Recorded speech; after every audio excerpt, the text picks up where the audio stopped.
l'interpellation de 13 militants pro-démocratie à Kinshasa. C'était lors d'une manifestation sur une affaire de disparition présumée de 15 millions de dollars dans les caisses de l'État. Le Niger, victime d'inondations après des pluies diluviennes, au moins 42 personnes y ont trouvé la mort.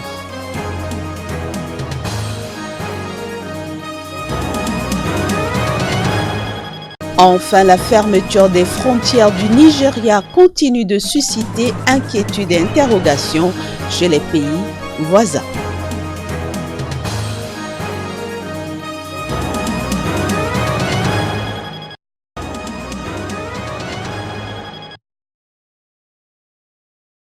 Les membres de la Lucha, mouvement Lutte pour le changement, exigent la libération sans délai de leurs 13 camarades interpellés vendredi alors qu'ils manifestaient.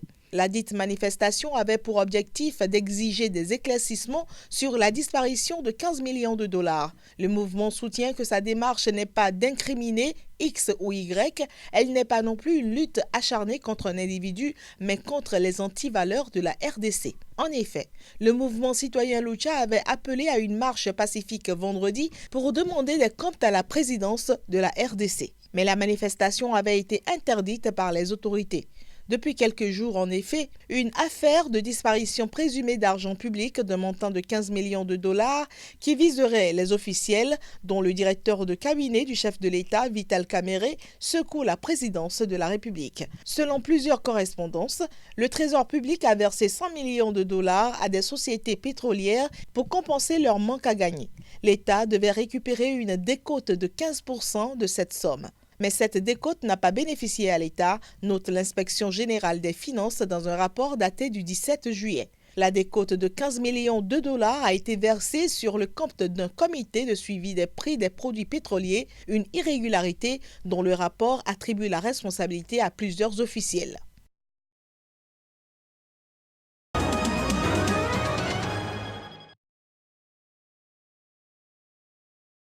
Le premier gouvernement soudanais depuis la chute d'Omar el-Béchir a été dévoilé ce jeudi par son chef Abdallah Hamdok. C'est une étape majeure du processus de transition qui prévoit la mise en place d'institutions devant mener à un pouvoir civil. Annoncé en conférence de presse, le gouvernement est composé de 18 membres, dont 4 femmes, notamment la ministre des Affaires étrangères Asma Mohamed Abdallah. Aujourd'hui, nous commençons une nouvelle ère. Si nous réussissons bien à la gérer, cela ouvrira la voie à la reconstruction d'un Soudan dont nous serons tous fiers. Un Soudan qui respecte la diversité, un Soudan bon et démocratique. La principale priorité du gouvernement de transition est de mettre fin à la guerre et de construire une paix durable. Les points sur lesquels nous nous sommes mis d'accord sont les normes relatives au professionnalisme et en particulier à la représentation des hommes et des femmes.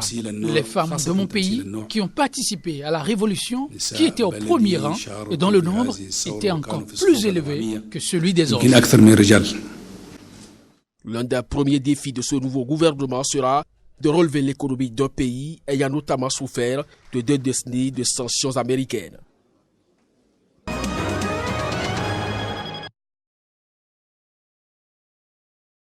D'abord, nous demandons 3 choses importantes. Premièrement, nous demandons la cessation immédiate de toute entrave qui est faite aujourd'hui à l'exécution de cette mission de contrôle des dépenses de l'État par les inspecteurs. Les inspecteurs, c'est un corps qui constitue un des organes de contrôle comme nous en avons dans ce pays aussi avec la Cour des comptes. Et ils doivent faire leur travail. Donc ceux qui sont derrière cette action de sabotage, ceux qui s'érigent en obstacle doivent cesser parce qu'ils commettent les infractions.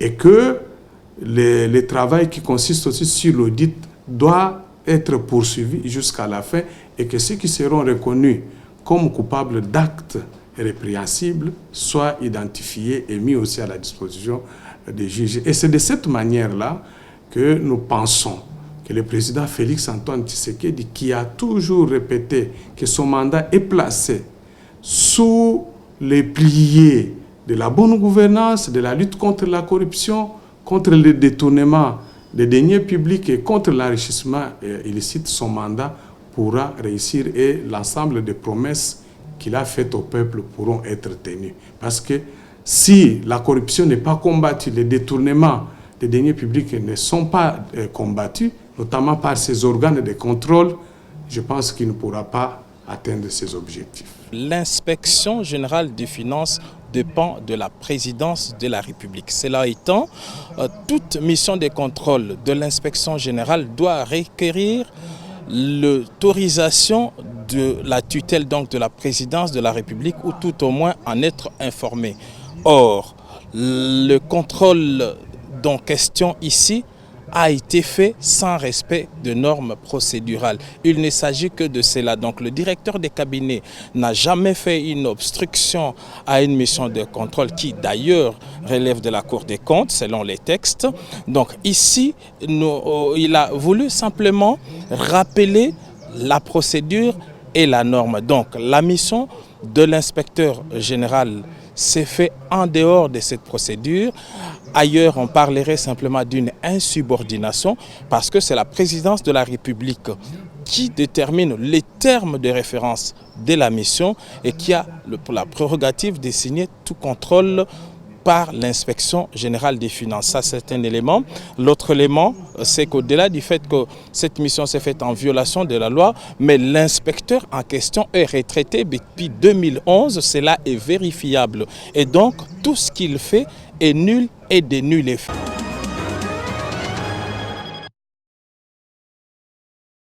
L'ancien dirigeant zimbabwéen Robert Mugabe, dont le décès à 95 ans a été annoncé ce vendredi par le président Emmerson Mnangagwa, était un des derniers ex-chefs d'État africains encore en vie à avoir lutté pour l'indépendance de son pays avant de le diriger. Le commandant Robert Mugabe était une icône de la libération, un panafricain qui a dédié sa vie à l'émancipation de son peuple. Sa contribution à l'histoire de notre nation et de notre continent ne sera jamais oubliée. Que son âme repose en paix, a déclaré Emmerson Mnangagwa dans un tweet. Lorsqu'il a pris les rênes de l'Est-Rhodésie, devenue indépendante en 1980, Robert Mugabe a séduit. Sa politique de réconciliation au nom de l'unité du pays lui vaut des louanges générales, particulièrement dans les capitales étrangères. Vous étiez mes ennemis hier.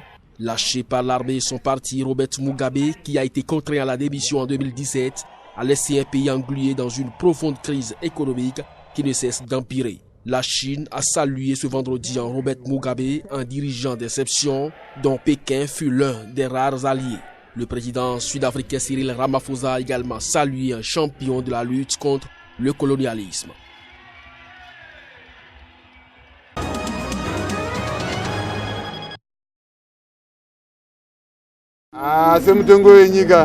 En tant que dirigeant, la seule chose faite de mal, c'est d'être resté aussi longtemps au pouvoir. Et c'est la seule chose qui n'était pas juste, à mon avis. C'est notre ancien président et nous a libérés des colonialistes tout en nous donnant des terres. L'ancien président Robert Mugabe est une icône révolutionnaire. Et pour moi, de parler un anglais correct, c'est grâce à notre ancien président.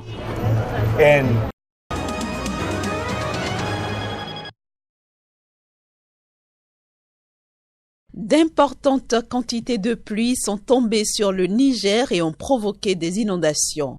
En quelques jours, la cote d'alerte des eaux est passée à 638 cm, du jamais vu à Niamey depuis 50 ans. Les quartiers de Saga, Kirkisoy et Sagia sont les plus menacés par les eaux. Selon les autorités, au moins 5000 maisons ont été détruites par les inondations, laissant plus de 65 000 personnes en situation vulnérable. Le gouvernement pense à relocaliser des milliers de sans-abri. Mais alors que le pays est en pleine saison des pluies et qu'il a déjà dû faire face à des inondations, l'Organisation mondiale de la santé met en garde contre le risque d'une épidémie de choléra, une maladie d'origine hydrique. Les services météorologiques indiquent que des averses pourraient encore être enregistrées durant tout ce mois. Les conditions météorologiques extrêmes sont un phénomène courant au Niger. L'année dernière, une sécheresse suivie de graves inondations a entraîné des pénuries alimentaires. Une crise qui a été exacerbée par l'insurrection de Boko Haram dans la région pendant une décennie. Le lâchage des eaux du barrage de Séléngué au Mali risque d'aggraver la situation.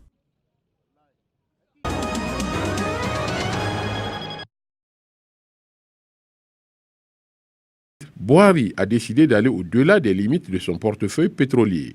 Il a ordonné à la Banque centrale d'empêcher l'émission des devises aux importateurs de produits alimentaires dans le pays. L'objectif apparent de cette décision est de stimuler la production alimentaire locale, assez louable pourrait-on dire. Le fait que nous soyons là où nous sommes aujourd'hui et que nous dépendons de notre pays pour une grande part de ce que nous consommons, d'après le président du Nigeria, comme nourriture est dû à la négligence irresponsable des dirigeants du pays et à l'impossibilité de mettre en place une culture consumériste fondée sur l'importation aveugle de tout ce qui est étranger au reste du monde. C'était là les propos du chef de l'État nigérien, Muhammadu Buhari, qui poursuivit en ces termes. Nous ne pouvons pas nous permettre de dépendre des autres pays pour nos besoins fondamentaux, notamment en nourriture. Nous ne devrions pas consommer ce que nous ne pouvons pas produire et si nous devons importer des choses, ces choses doivent être rationalisées sous la surveillance très étroite du gouvernement. À travers ces propos, il y a lieu de se poser certaines questions. Le processus de repli sur soi ne peut pas commencer ni être réalisé du jour au lendemain. Pas une politique à mettre en œuvre comme l'ordre d'un commandant militaire. C'est la raison pour laquelle de nombreux Nigérians s'inquiètent de la manière dont la directive interdisant le forex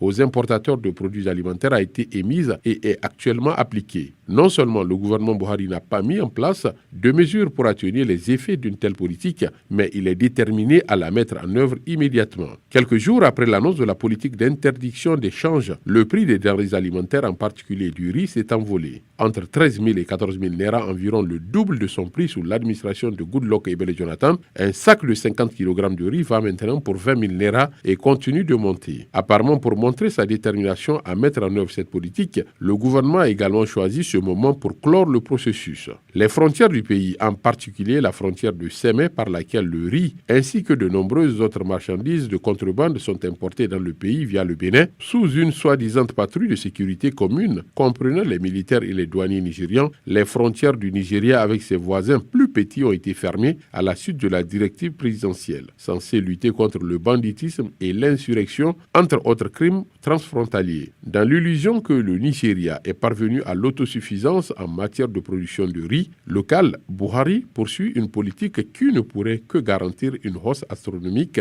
des prix des denrées alimentaires sans nécessairement mettre fin à la contrebande.